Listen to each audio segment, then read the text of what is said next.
ත්‍රස්තවාදය පරාජය කිරීම ඇතුළු වර්තමානයේ පවත්නා අභියෝග සියල්ල ජය ගැනීමේ හැකියාව රජයට පවතින බව ජනාධිපති මහින්ද රාජපක්ෂ මැතිතුමා පවසයි. දිලිඳුකම තුරන් කිරීමේ අභියෝගයේද කඩිනමින්ම ජය ගන්නා බව හම්බන්තොට බටාත කෘෂි තාක්ෂණික උද්‍යානයේ ජනතා හිතට පත් කිරීමේ අවස්ථාවට එක්වෙමින් ජනාධිපතිතුමා කියා සිටියේය.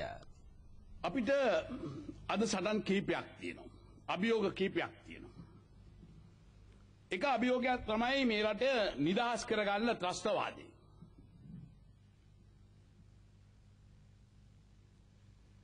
අපි බලයට එනකොට ත්‍රස්තවාදීන්ට යටත් වෙලා තිබිච්ච නැගෙනහිර උතුර අපි නැගෙනහිර ආද මුදවගෙන උතුර මුදවා ගැනීමේ වැඩපිළිවෙල අපිට තියෙනවා. අනිත් පැත්තෙන් අපිට තියෙනවා මේ රටේ මිනිසුන්ගේ දුප්පත්කම නැති කරන්න තියෙන අභියෝගය. ඒ කාර්යභාරය අපි අද ඉටු කරගෙන යනවා. අපේකම පෙරට කරගෙන අප අතරින් විනාශ වෙලා ගිය අපේ සාරධර්ම රැකගෙන නැවත මේ රටේ සංවර්ධන වැඩපිළිවෙල ඉදිරියට ගෙන යන්න අපි අද පියවර අරගෙන තියෙනවා. ඉතිහාසයේ කිසිදු රජයක් නොකළ පරිදි වත්මන් රජය මානව හිමිකම් ආරක්ෂා කර ඇත. 1988-89 වසරවලදී මෙරට සිදු වූ මානව හිමිකම් කඩකිරීම පිළිබඳ සිහිපත් කළ ජනාධිපතිතුමා රට ගැන සිතන කිසිවෙකුටත් මෙරට මානව හිමිකම් උල්ලංඝනය වන බවට චෝදනා කළ නොහැකි බව කියා සිටියේය. මානව හිමිකම් උපරිමයෙන් ආරක්ෂා කර ගනිමින් දැවැන්ත සංවර්ධනයක් රට තුළ සිදුවන මොහොතක ඇතැම් පිරිස් මව්බිම පාවා දීමට කුමන්ත්‍රණකාරී ලෙස ක්‍රියා කර ඇත.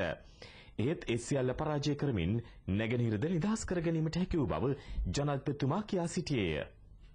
උතුරේ නිදහස් කරන්න ඉඩ දෙන්න මට.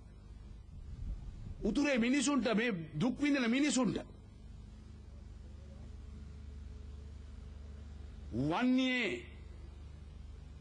වන්නි ප්‍රදේශයේ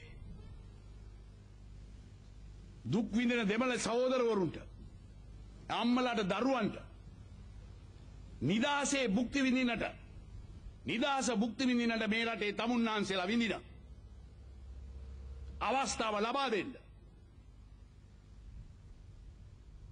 මේ රටේ කෑලි කඩන්නේ ඉඩ දෙන්නේ නැතුව ඒ මිනිස්සුත් අපේම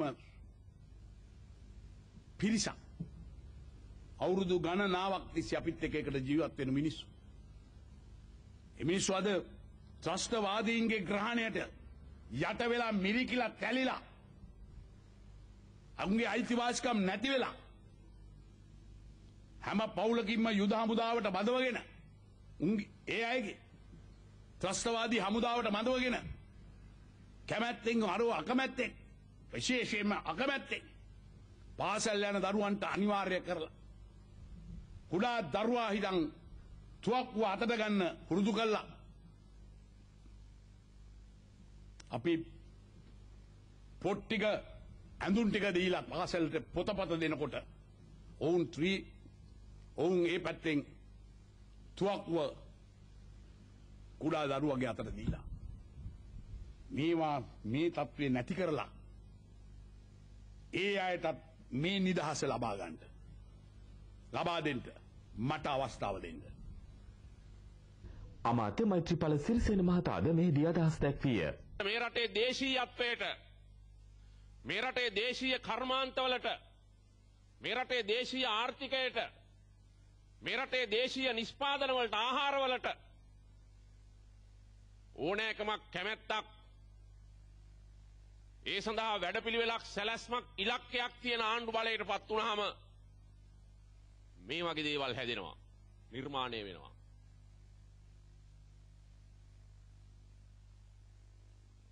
බඩිගිනි බඩු මිල ඉහළ ගිහිල්ලා ලාභයට කණ්ඩ ඕනේ. ලාභයට කණ්ඩ ආණ්ඩු පෙරලන්න ඕනේ. ඒක නිසා අලුත් ආණ්ඩුවක් හදන්න ඕනේ කියලා අලුත් ආණ්ඩු හදපුවාම ආණ්ඩු පෙරලලා පිටරටින් කණ්ඩ බොණ්ඩ ඔක්කොම ගෙනල්ලා දෙන ආණ්ඩු හදපුවාම මේවා ඔක්කොම ආපහු විනාශ වෙනවා. දේශීය කෘෂි ආර්ථිකය ශක්තිමත් කිරීමේ රජයේ වැඩපිළිවෙලට සමගාමීව උද්‍යානයේ ඉදිකරන කෘෂි තාක්ෂණික දැනුම ජනතාවට ලබා දීම උද්‍යානයේ මූලික අරමුණයි. පාසල් සිසුන්ට උපදෙස් ලබා දීමටද විශේෂ මධ්‍යස්ථානයක් ඉදිකර තිබේ. දෙස්විදෙස් සංචාරකයන්ගේ ආකර්ෂණය ලබා ගැනීමටද හැකිවනු ඇත. පර්යේෂණ මධ්‍යස්ථානයක් ලෙසද මේ භාවිත කරේ. අමාත්‍ය චමල් රාජපක්ෂ මහතාද උත්සව සභාව ඇමතිය.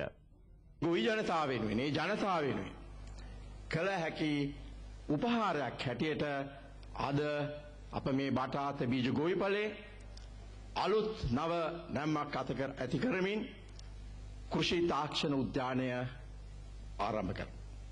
හේමකුමාර නානායක්කාර මහින්ද අමරවීර යන අමාත්‍යවරුද මෙහිදී අදහස් දැක්වූහ. දකුණු පළාත් ආණ්ඩුකාර කුමාරි බාලසූරිය මහත්මිය, පළාත් ප්‍රධාන අමාත්‍ය ශාන් විජේලාල් ද සිල්වා, සබරගමු පළාත් ආණ්ඩුකාර රජී රණතුංග යන මහතුරුන් සමග සියලු පළාත් සභාවල කෘෂිකර්ම අමාත්‍යවරුද මෙම අවස්ථාවට එක් වූහ.